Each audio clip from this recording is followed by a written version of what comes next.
Hey folks, welcome back to the Compass Vlog series.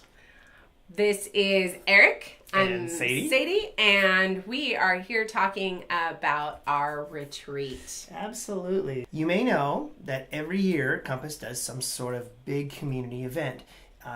We alternate between adventures where we go on cruises or we go jet boating on rivers and, community things, which is what we did this year. Yeah, so we went up to Woodleaf. Like the swag. And we did a Heroes and Legends theme. Isn't that logo epic? It is epic. I love it so much. So we went up and spent a few days together in Woodleaf in Challenge, California, and it was awesome. Why don't you unpack why we do these a little bit for us? Why are these retreats kind of a big deal at Compass? They're not just something to do. Well, they are something to do, but that's not the only reason we do them. They're really special to me. At camp, were you one of the kids who got picked on, or were you the picker-honor? I was always a cool kid at camp. You're always the cool kid. Of course, she was always the cool kid. I wasn't the cool kid. I loved it. I loved being at camp. I loved all the relationships and how quickly they would form. Relationships? Did you have any camp romances? I did have a few camp romances, but we're not talking about that right now. We're not talking about me. Okay, here's a little secret Compass trivia.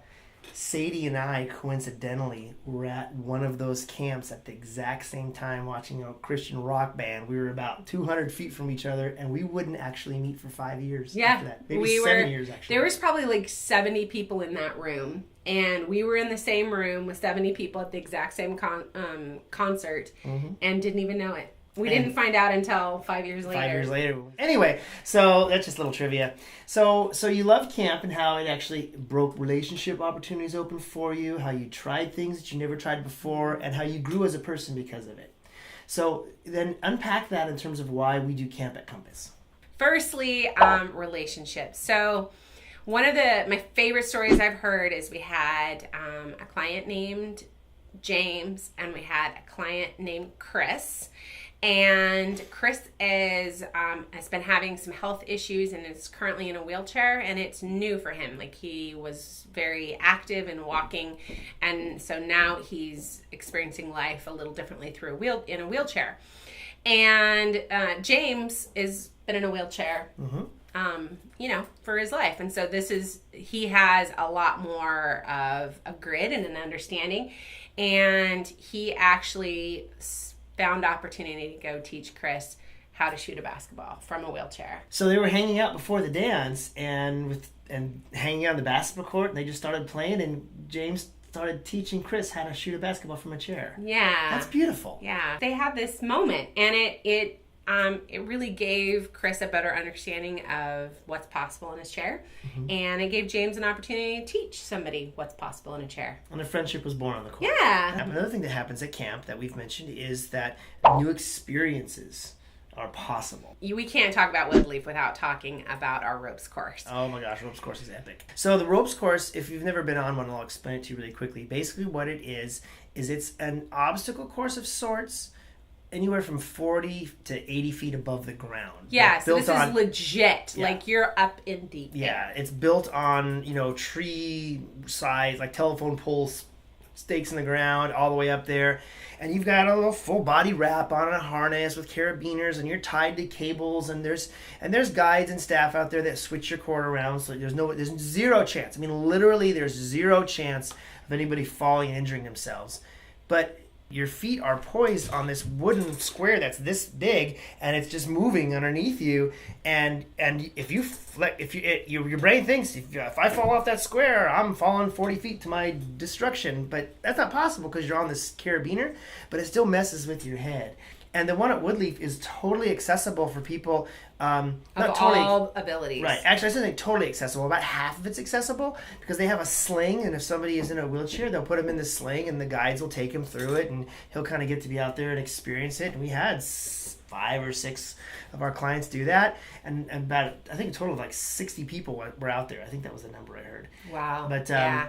And they were doing it and having a great time, and some people were excited, some people were terrified, some people were excited and terrified, and some screamed and cheered, some cried, and everybody felt like a hero at the end of it. So not only was it an adventure for our clients, but it was an adventure for for our staff and those who volunteered. They said it was just epic to watch people conquer fear, get through this obstacle course. Absolutely. And have to have trust in each other, and they just said it was just an incredible experience. So we've talked about relationships being born and new experiences. Tell us about how camp can help our clients experience personal transformation and growth. Well, and I want to say out loud, that's why we call it a community, a retreat. It's not just our clients, like we all experience transformation and growth. But one of the ones that I witnessed myself was karaoke.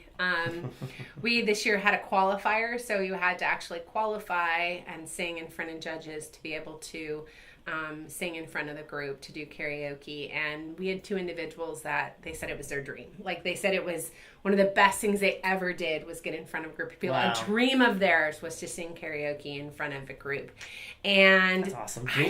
I love watching how we all rally around and there was cheering and there was enthusiasm and clapping, and we all joined in the moment for them. And just when they walked off, they were glowing. They were so proud of themselves. Absolutely. It was awesome. I think one of the other things was just, we had Tracy there. We had someone there that talked to us about just what's available and other adventures, like, hiking and snowboarding and rugby and all kinds of things. And I definitely think that inspired people to look at their own limitations and see how they can get past them. So I think that was a lot of transformation that occurred just even from hearing all the things that she's helped people do, from pretty significant disabilities where they get to go backpacking and they get to live in the wilderness for a week. Like, I just think she's kind of brave, actually. She's awesome. That's out of control. Yeah. But that's a great segue to what is coming up next year. Absolutely. You ready? You ready for this, folks? So next year. So as Eric already told you, this one coming up is 2019. Our adventure. And we've decided, why stop with one adventure? Why stop with 2 or 3 adventures? So currently we're looking for adventures. We're looking for people who want to lead an adventure. We want to hear what your adventures you want to go on are.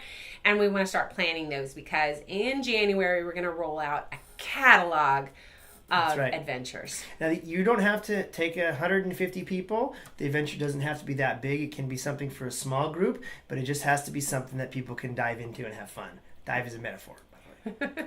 19 is going to be a year of adventure. I am just saying it out loud. Wait and see all the things that are coming for Compass, because it is going to be a year of absolute fun stuff. Buckle your seatbelt adventure.